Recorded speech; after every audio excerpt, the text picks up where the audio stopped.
नमस्कार, आदाब, सत श्री अकाल। मैं परवेज खान। स्वागत है आपका आपके अपने इस यूट्यूब चैनल पर। कि हम यहाँ पर आज बात करेंगे पटवारी के जो प्रीवियस ईयर क्वेश्चंस पेपर हैं उनके बारे में। और ये सब्जेक्ट है हमारा कंप्यूटर नॉलेज। तो इससे संबंधित क्या क्वेश्चन लास्ट ईयर पूछे गए हैं इनके बारे में हम थोड़ी सी चर्चा करेंगे। आइए देखते हैं। तो पहला क्वेश्चन जो रहा वो क्या है, एचटीएमएल का प्रयोग निम्न में से किस निर्माण के लिए किया जाता है। तो HTML का प्रयोग सबसे पहले तो इसका बताना है फुल फॉर्म। ठीक है, आंसर तो आपको यहाँ दिख ही रहा है कि वेब पेज को बनाने में HTML का प्रयोग किया जाता है। तो HTML का फुल फॉर्म क्या है? Hyper text markup language. Full form पूछे जाते हैं, हमने आपको क्लास में भी बताया था कि फुल फॉर्म अक्सर पूछे जाते हैं और आपको ये छोड़ना नहीं है। अभी पिछली बार जो ITI TO वाला एग्जाम हुआ था ट्रेनिंग ऑफिसर का, उसमें HTML में एम का अर्थ पूछा था केवल। तो जरूरी नहीं है कि अब वो सब कुछ पूछे। अब वो क्या है पूछते हैं तो एक स्पेलिंग में छोटा सा टर्म पूछ लेंगे कि ये क्या है। तो HTML का फुल फॉर्म क्या है? Hyper text markup language. ठीक, और ये क्वेश्चन था। नेक्स्ट क्वेश्चन क्या है? प्राइवेट नेटवर्क को बाहरी हमले से बचाने की क्रिया विधि। ठीक, प्राइवेट नेटवर्क को बाहरी हमले से बचाना है तो antivirus. When worksite is more than 5 kilometre away from residence, if the program officer feels, if the worker come early for work. ये क्वेश्चन कुछ अजीब सा लग रहा है। देखिए, प्राइवेट नेटवर्क को बाहरी हमले से बचाने की क्रियाविधि, तो ये आंसर तो गलत लग रहा है, ये सही लग रहा है। ठीक, इन लोगों ने दिया है जब निवास से 5 किलोमीटर दूरी पर काम करता है। ये अपने आप में बड़ा अजीब सा है। सही आंसर इसका एंटीवायरस होना चाहिए। नेक्स्ट क्वेश्चन क्या है? आप एक वर्कबुक की 3 प्रतियों को कैसे प्रिंट कर सकते हैं? 3 प्रिंट निकालना है हमको। तो 3 प्रिंट करना है तो क्या करना पड़ेगा? Ctrl+P आप प्रेस करें सबसे पहले तो प्रिंट ऑप्शन आ जाएगा, और जहां पे कॉपी का ऑप्शन होता है वहां 3 सेट कर दीजिए तो वो 3 कॉपी निकाल देगा। अब देखिए ये ऑप्शन है कहां पे। ठीक, मेन्यू से प्रिंट पर क्लिक करें और 1 से 3 तक प्रिंट पेज को सिलेक्ट करें। नहीं, इससे तो नहीं होता है। मेन्यू से प्रिंट पर क्लिक करें और प्रतियों की संख्या वाले टेक्स्ट बॉक्स में 3 टाइप करें, इससे होता है। Ctrl+P+3 दबाएं तो ये तो होता भी नहीं है, और उपरोक्त सभी ये नहीं होता है। जैसे मान लीजिए कि Ctrl+P मैंने प्रेस किया, ठीक, तो जैसे ही Ctrl+P प्रेस किया ये पेज प्रिंट आउट के लिए आ जाएगा। अब ये जो कॉपी वाला ऑप्शन है, यहाँ पर कितनी कॉपी देना है यहाँ पे आप बढ़ाते जाइए तो उतनी कॉपी अपने आप प्रिंट होती चली जाएंगी। देखिए टोटल नंबर ऑफ पेज यहाँ पर बढ़ रहा है, अगर आप देख पा रहे हो यहाँ तो। ठीक, ये जैसे ही मैं यहां से बढ़ाऊंगा 6 से 7 8 करें, ये पेज नंबर बढ़ गए। तो एक अभी 8 कॉपी निकालना है, 208 पेज हो जाएंगे। 209 करेंगे, 209 करेंगे तो 234 हो जाएंगे। मतलब पेज की संख्या जैसे जितने नंबर ऑफ कॉपीज बढ़ाएंगे उतने पेज बढ़ते चले जाएंगे। तो ये रहेगा इसका आंसर। नेक्स्ट क्या रहेगा? MS वर्ड 2007 में प्रिंट प्रीव्यू मेन्यू में निम्न में से कौन सी कमांड उपलब्ध नहीं होती है? 2007 में, तो 2007 में जब हम प्रिंट प्रीव्यू करेंगे तो ये सब मिलता है। प्रिंट प्रीव्यू के लिए शॉर्टकट की क्या बताई थी मैंने आपको? प्रिंट अगर हमको प्रीव्यू करना है तो उसके लिए शॉर्टकट थी Ctrl+F2। ठीक, तो प्रिंट प्रीव्यू दिख जाएगा। प्रिंट प्रीव्यू क्या होता है कि हमको प्रिंट करना है, उससे पहले वो कैसा दिखेगा वो कहलाता है प्रिंट प्रीव्यू। नेक्स्ट क्या है? एक स्टोरेज लोकेशन में डाटा रखने की प्रक्रिया।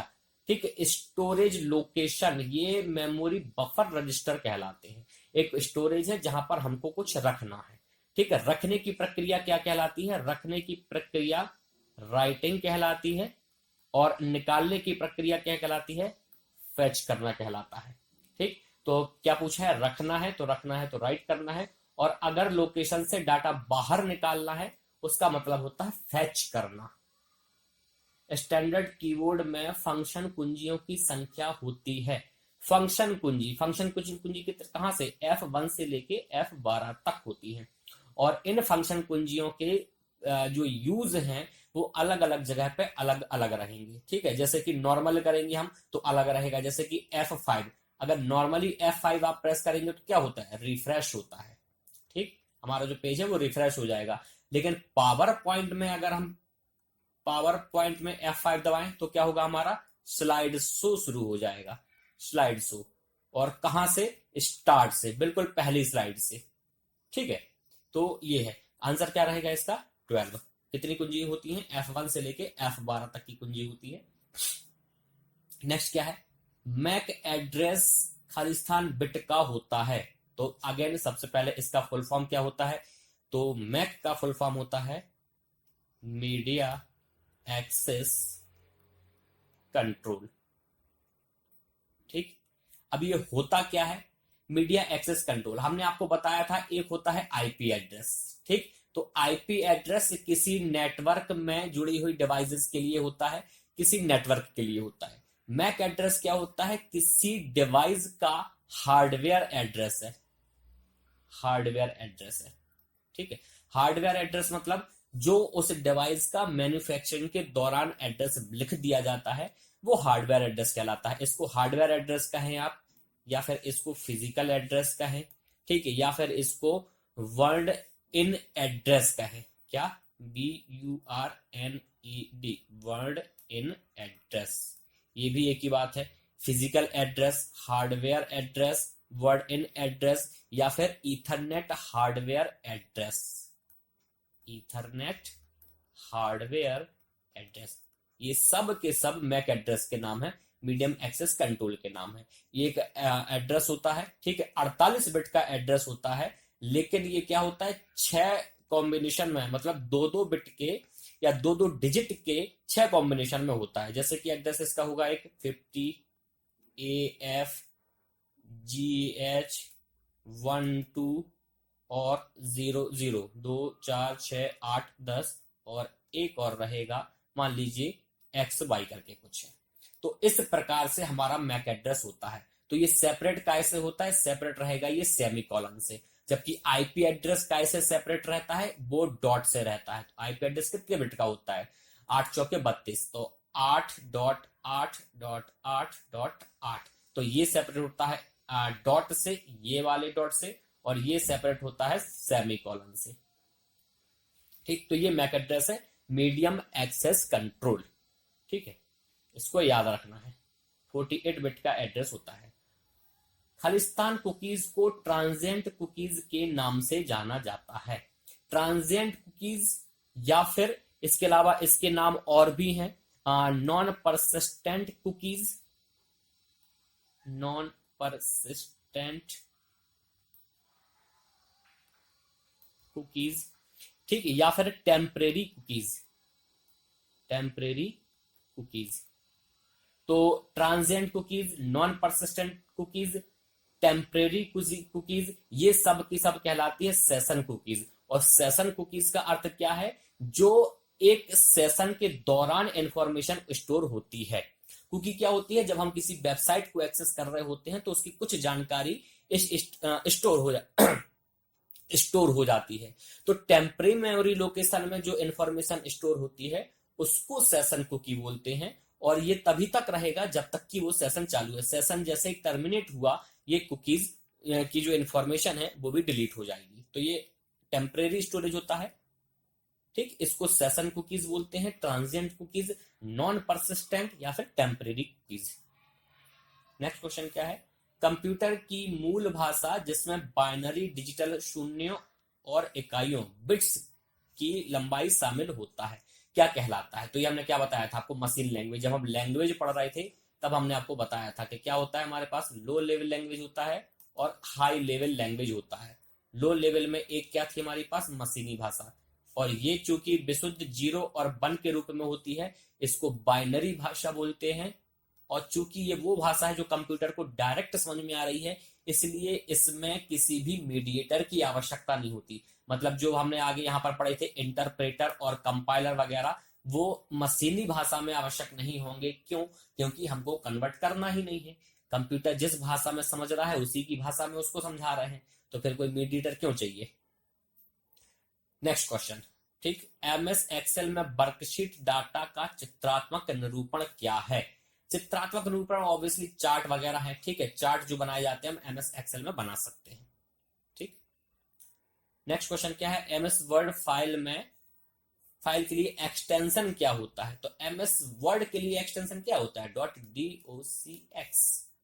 कहाँ गया ऑप्शन में, देख लीजिए, .docx। ठीक है, ये कब से है, ये 2007 ऑनवर्ड्स आया है। 2007 के बाद वाले जितने वर्जन होंगे उसमें ये रहेगा, और 2007 से पहले वाले जो हैं वो उनमें केवल .doc रहेगा। ठीक,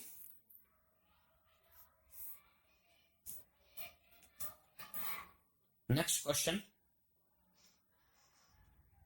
लैन का विस्तृत रूप है। लैन का विस्तृत रूप लोकल एरिया नेटवर्क है, बताने की आवश्यकता नहीं है। अब बस आप हमको ये बता दें, जो अपन ने क्लास में चर्चा भी की थी, कि लैन, क्या लैन PAN हो सकता है, मतलब पर्सनल एरिया नेटवर्क हो सकता है क्या? कमेंट में करके बताइए, क्लास में इसके बारे में बात हुई थी। नेक्स्ट क्वेश्चन, कितने बाइट 1 गीगाबाइट के बराबर होता है? इसको क्लास में समझाने में कितनी मशक्कत हुई थी, आपको ध्यान आ रहा होगा सब कुछ।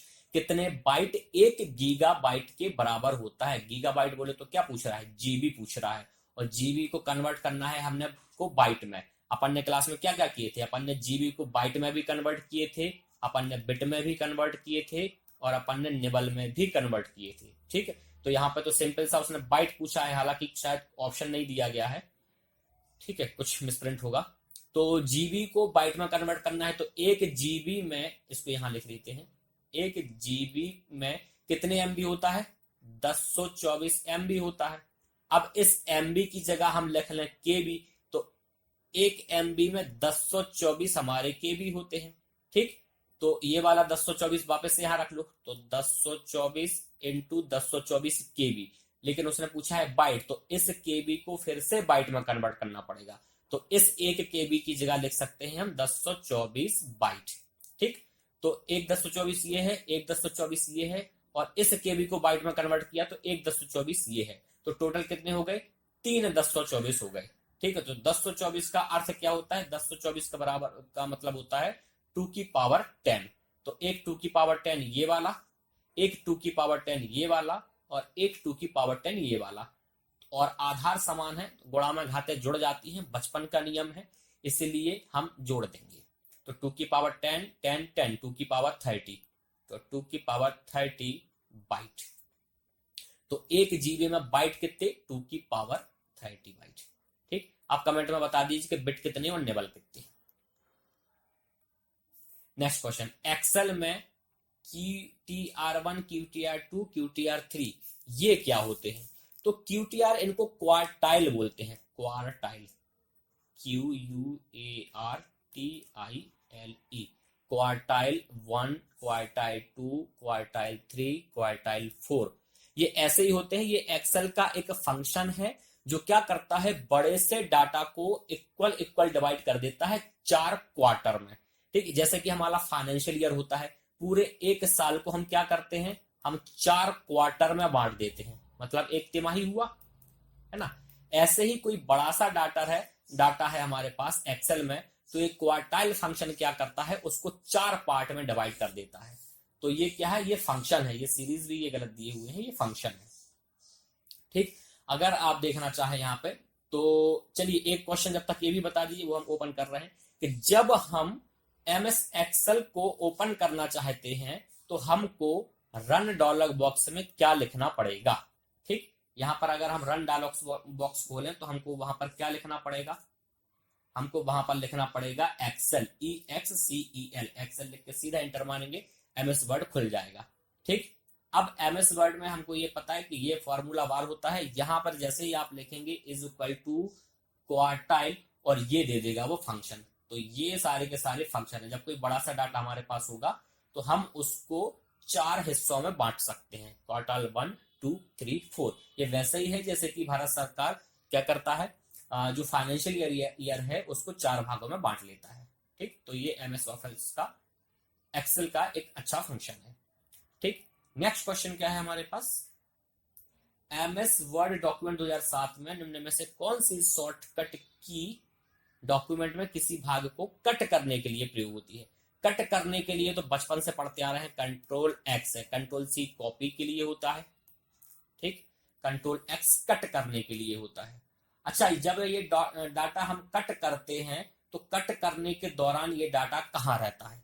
हमने कट किया या फिर हमने कुछ कॉपी किया, और पेस्ट करने से पहले कट कॉपी करके क्या करेंगे, कहीं ना कहीं पेस्ट करेंगे। उस दौरान ये जो डाटा रहता है ये कहाँ रहता है, ये क्लिप बोर्ड में स्थायी रहता है। ठीक है, क्लिप बोर्ड में। और क्लिप बोर्ड क्या है, क्लिप बोर्ड रैम में एक अस्थायी स्टोरेज है। रैम तो खुद ही अस्थायी है तो स्थायी क्या रखेगी, इसलिए क्लिप बोर्ड क्या है, रैम में एक अस्थायी स्टोरेज है। यहां पर डाटा कब आता है, जब हम कोई डाटा कट या कॉपी करते हैं तो थोड़ी देर के लिए यहां पर सेव हो जाता है। नेक्स्ट क्या है, आस्की कोड सिस्टम है। आस्की नहीं है, आस्की है। फुल फॉर्म, सबसे पहले फुल फॉर्म आपको पता है कि जब भी कोई इस प्रकार का आता है तो सबसे पहले तो हम आपसे फुल फॉर्म ही पूछते हैं।